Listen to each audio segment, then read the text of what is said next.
evaluation to uncover any hidden problems before they grow. And that's the whole key of this presentation. It's those little things that we need to really check and balance. Those of you that are operators, you know, I really wrote this with you in mind. I know many of you very personally. I know how you make rounds. I know the clipboards you carry.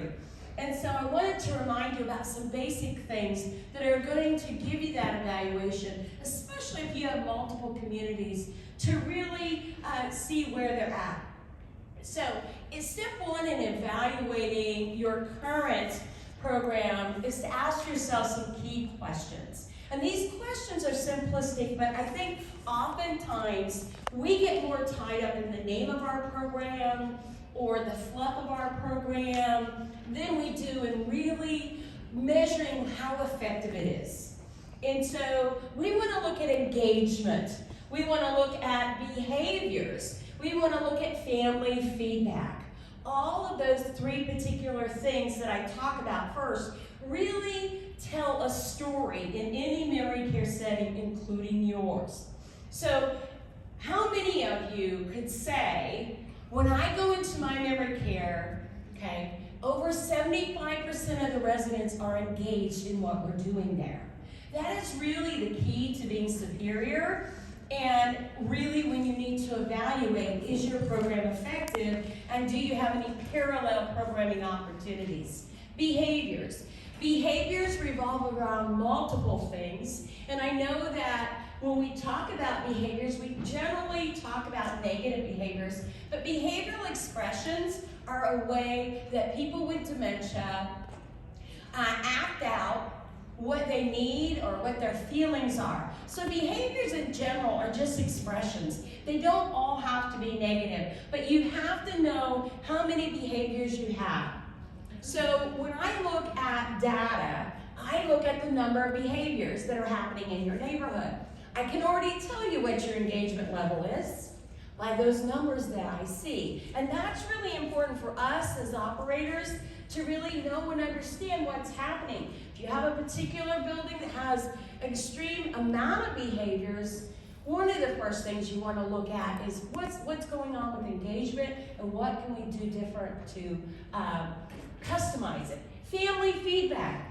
We all know that families have a hard time with transition, but if you're consistently having families that are giving you negative feedback or concerned feedback, you're going to have that one-off, but if it's consistent, that's one of the things you really want to evaluate. Let's talk about collecting some data here. So, you know, I'm really into data, and I'm so thrilled to be here. Isn't the conference great? Mm-hmm. The AI and all, it is so great. Like, I was just at so many of the speakers and listening to what they have to offer. But data is really important in analyzing your memory care program. So we want to, you know, be observant. We want to make rounds, right? We want to make rounds in the neighborhood and take note of what we're seeing. Surveys, okay? What do surveys say? What do the surveys from your family say? What's that feedback? Listen to that feedback, right? That is critically important to know where your memory care program, where it's operating at. Incident reports. We all do incident reports, we know we have them, but take a look at them and put them in piles by the type of incident you're having. Are you having a lot of resident-to-resident altercations? Are you having a lot of falls? Are they in a timeline? Are they on a certain shift? Exactly analyze what it is that's actually happening in your neighborhood or neighborhoods. Those are going to be really, really important. We want to identify gaps in staffing, okay? In training, and in communication and programming. Let me say that again. In staffing, in training, in communication, and programming. The last risk manager did a presentation, and we all know this, but I want to remind you that communities that lack in training, or your percentage of completion in training is low, will have incidents, will have poor communication, and you'll have increased incidents because your staff isn't actively being trained. It's a fact, risk managers look for it, and we should be looking for it. So tie those training completions to all of the other things that you might want to look at. Let's identify some potential gaps. And these are gaps you all know about. I'm not telling you anything. I'm just reminding you how to evaluate your own program. Like I said, many of us walk through the forest and we don't see the trees. So we want to make sure that when we're evaluating our memory care program, or it doesn't seem to be working, it's all really around risk. You know, what kind of risks are happening? But here's some key questions. Are residents engaged and are they calm? What I mean by that is not, do you have a good calendar? Is it pretty? Here's the things we do.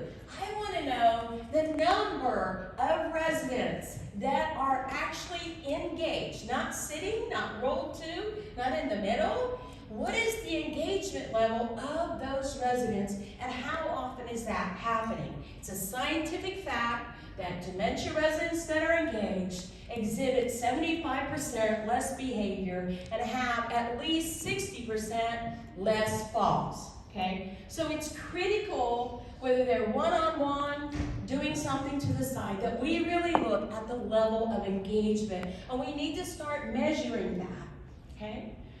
Or behaviors escalating, okay? Are you seeing more behaviors on second shift or third shift or around meals, or, you know, what are those behaviors? Start looking at and calendaring those behaviors so you can really take a look at what they are and begin to analyze what's happening. Is there an opportunity for me to do something different at that time, or between shifts, or on 3 to 11? Really take a look at that analogy, and it will really help you in managing your memory care program. Are the number of falls high? How high are they? Now, I just came out of a zero risk falls, right? Zero falls, right? AI, and I'm just thrilled with this. I feel like that we can eventually reduce falls by 95%. I believe it. I think we can predict them. But it's going to take us a while as an industry to do that. But what are the number of falls? We measure 3 or more falls. And then we measure how many falls that we have in a particular community. And then we look at it building over building. If there are a high number of falls and a high number of behaviors, then I say to myself, boy, I need to write some training for this community. I need to make sure their calendar is up to date. I need to, you know, make new suggestions of some of the programming that they might want to begin so that we can decrease some of these numbers. It's really simple math, guys. It's really very, very simple. Is the staff turnover high or morale low? These are very, very impactful factors, especially when it's, you know, on the 3 to 11 or 11 to 7 shift. And that will happen in certain instances, and you really need to take a look at that. I think that some of the things that the Ritz-Carlton had to say today in the presentation were very impactful, and we can use those things. We want to make sure that our staff is engaged, and this will impact your memory care program, because we all know in memory care that our mood is contagious when we walk into the memory care neighborhood and we set the stage for what's happening, what the morale is, what the residents are like. Our families expressing concerns or confusion. Okay, and I'll get into that a little bit more. If this is happening with one family, but if it's happening with multiple, perhaps we really need to look at our communication. A lot of times families are unaware, or they're not up to date on the service plan or the engagement, and so it will come out in a way that might seem like a complaint. And we want to be sure that our families are engaged, that they're educated, that we tell them the truth, you know, about what could happen or what might happen, or a behavioral expression. We don't want to hide that stuff. We don't have to justify a behavior, right? Behaviors happen in memory care. We have to educate the family and partner with them for resolution.